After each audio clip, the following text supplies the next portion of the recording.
Anong mangyayari sa katawan mo kapag araw-araw ka nagbibisikleta? Ang pagbibisikleta araw-araw ay may maraming positibong epekto sa katawan at kalusugan. Narito ang ilan sa mga benepisyo na maaari mong maranasan. 1. Pinalalakas ang puso at baga, cardiovascular health. Nakakatulong ito sa pagpapabuti ng sirkulasyon ng dugo at oxygen sa katawan. Nababawasan ang panganib ng sakit sa puso at stroke. 2. Pinalalakas ang mga kalamnan. Ang pedal movement ay nag-eehersisyo sa mga kalamnan sa binti, hita, at puwitan. Tumutulong din ito sa pagpapalakas ng core muscles at balanse. 3. Nakakatulong sa pagbawas ng timbang. Ang regular na pagbibisikleta ay nagsusunog ng calories, kaya nakatutulong sa pagbaba ng timbang. Pinapalakas din ito ang metabolismo ng katawan. 4. Pinalalakas ang mga buto at kasukasuan.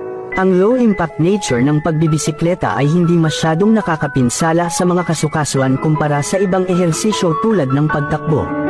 Tumutulong ito sa pagpapalakas ng mga buto at maiwasan ang osteoporosis. 5. Binabawasan ang stress at pinapaganda ang mood. Nagpapalabas ang katawan ng endorphins habang nag-eehersisyo na nakakatulong sa pagpapababa ng stress at pagpapaganda ng mood.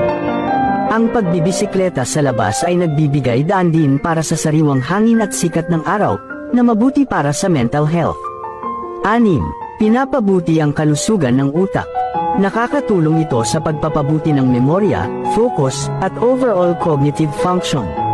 Maaaring mabawasan ang panganib ng degenerative diseases tulad ng dementia. 7. Pinalalakas ang immune system.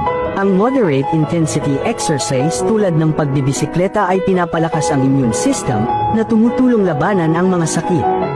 8. Nakakatulong sa pagtulog. Ang regular na ehersisyo ay tumutulong sa mas maayos at mahimbing na pagtulog sa gabi. 9. Pinalalakas ang resilience.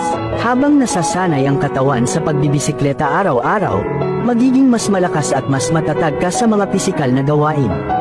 Paalala, siguraduhin may sapat kang pahinga, tamang nutrisyon, at wastong pag-inom ng tubig upang maiwasan ang labis na pagkapagod o injury. Kung baguhan ka, magsimula sa mababang intensity at dagdagan ito unti-unti.